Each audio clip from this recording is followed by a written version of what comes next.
বলো তোমার সাথে কি হয়েছিল? 2022 সালে আমার আব্বু আম্মু আমাকে বিয়ে দেয়, তারপর থেকে ওর সাথে আমার সম্পর্ক। তারপর ও বলছে আমার বিয়ে করব, তারপর আর আমি ওই স্বামীর কাছে যাই না।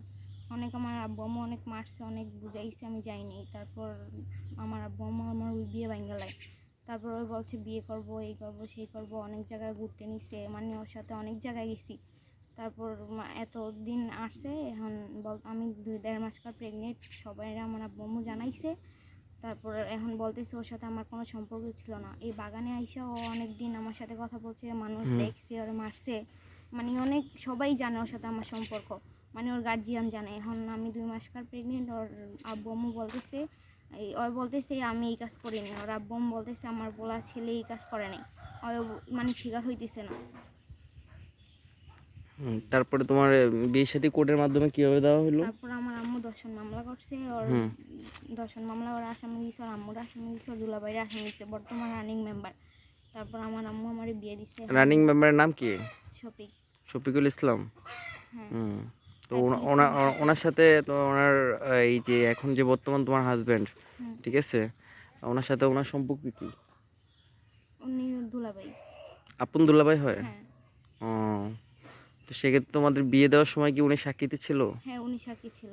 উনি ওই মামলার সাথে সম্পৃক্ত ছিল না? হ্যাঁ। এখন কি উনি কি কি বলতেছে, অস্বীকার করতেছে, তোমাকে নেবে না? এখন বলতেছে উনি আমারে নেবে না। হুম। আর এইভাবে তোমাকে অন্য কোনো টর্চার করা হয়েছে ওই বাড়িতে যখন তুমি সংসার করছো, বা আমি কয়দিন করছো এখানে সংসার ওইখানে? ওই বাড়িতে আমার কোডের বিয়ে হয়েছে, কোডের থেকে আমার আম্মু আমারে নিয়ে এসে, ওর গার্জিয়ান ওরে নিয়ে গেছে। হুম। তারপর এই ওর বাবি ওর পিক দেয় আমার ফোনে, তারপর আমি একদিন গেছি, আমার মারছে, তারপর আমার আব্বু আম্মু আমার হসপিটাল ভর্তি করাইছে। এই পর্যন্তই। কয়দিন সংসার করছো তাহলে? একদিনও নেয় নেই। বিয়ের বিয়ের পরে পর কয়দিন সংসার করছো? বিয়ের পর ওর বাসায় একদিনও নেয় নেই। একদিনও নেয় নাই আমার বাসায়? না। তোমার বাসায় রাখছে? হ্যাঁ, হ্যাঁ। ঠিক আছে। আর ফোনেও কথা হয়নি। তোমার কাবির নামা কত হয়েছিল? 2 লক্ষ টাকা। 2 লক্ষ টাকা কাবির নামা হয়েছিল? হ্যাঁ, এটা কি কোর্টের মাধ্যমে হয়েছিল? হ্যাঁ, হ্যাঁ। হুম। এরপরে তোমাকে আর শ্বশুর শাশুড়ি যারা যারা আছে জীবিত এখন, বা ফ্যামিলিতে যারা আছে মুরব্বী, হ্যাঁ। এরা তোমার কোনো খোঁজ খবর নেয়? 1 সেকেন্ডের জন্য, আজকে মার্চ মাসের 1 তারিখে বিয়ে হয়েছে, আজকে কয় মাস চলতেছে, 1 সেকেন্ডের জন্য ফোন দিয়েও জিজ্ঞাসা করে নাই, বাস্তবও জিজ্ঞাসা করে নাই। তোমার হাজবেন্ডও ফোন করে না? না। এখন কি বলে তারা, কি কোনো হুমকি তুমকি দেয় তোমাকে, বা তোমাকে মেরে ফেলার, তোমার হ্যাঁ, গার্ডিয়ানকে টর্চার করার মতো, ঠিক হ্যাঁ, আছে, হ্যাঁ, টর্চার করার মতো এরকম কথা বলে, হুমকি হ্যাঁ, তুমকি দেয়? হ্যাঁ। কি বলে? বলে মানে কয়েকদিন আগে কাগজপত্র নিয়ে আইসে, আমি এই এর মধ্যে মানে এবিটিপিটের কাগজ, তারপর স্ট্যাম্প এগুলো নিয়ে আইসে, আমি এগুলোর মধ্যে স্বাক্ষর দিতাম। হুম। তারপর আমি পালাই গেছি, আমার আম্মু বাড়িতে ছিল না। তো পরে এগুলা জোরপূর্বক করতে চেয়েছিল নাকি, হ্যাঁ, মেম্বার সহ? হ্যাঁ। আচ্ছা, ঠিক আছে।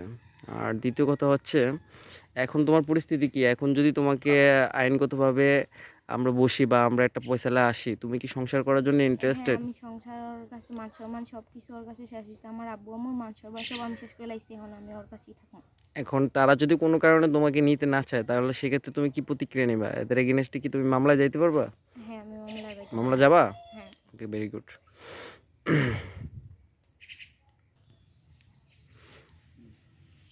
এখন যে তুমি প্রেগনেন্ট, 5 মাসের অন্তঃসত্ত্বা তুমি, হ্যাঁ। তো তুমি এর আগে কি সামাজিকভাবে ওনারা বসার চেষ্টা করছিল তোমাকে নিয়ে? হ্যাঁ, সামাজিকভাবে ওরা 2-3 বার গ্রামে বসে, তারপর বলছে আমি প্রেগনেন্ট না, তারপর ওরা হসপিটালে নেয়, তারপর দিনে টেস্ট পর্যন্ত করা হয়, তারপর ওরা সাকসেস হয় আমি প্রেগনেন্ট। দেন তারপর তোমাকে বিয়ে শাদী করা কোর্টের হয়। মাধ্যমে করানো হয়, হ্যাঁ? তো পঞ্চায়েতের সময় যখন বসাবসি হয়েছে, ঠিক আছে, তখন ওই ছেলে উপস্থিত ছিল? ওনার গার্ডিয়ানও উপস্থিত ছিল? হ্যাঁ, ওর সব গার্ডিয়ান উপস্থিত ছিল। উম, আর তোমার গার্ডিয়ান কারা কারা ছিল? আমার আব্বু আম্মু ছিল, আমার কাকা ছিল, আমার জ্যাঠা ছিল, আমার ভাইয়া ছিল, মামা ছিল, সবাই ছিল।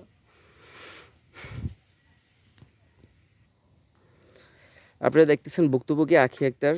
আজকে তার যে পরিস্থিতি, সামাজিকভাবে সে নিচ্ছে, দায়ভার নিচ্ছে। আজকে সামাজিকভাবে তাকে বিভিন্নভাবে নির্যাতিত করা হচ্ছে।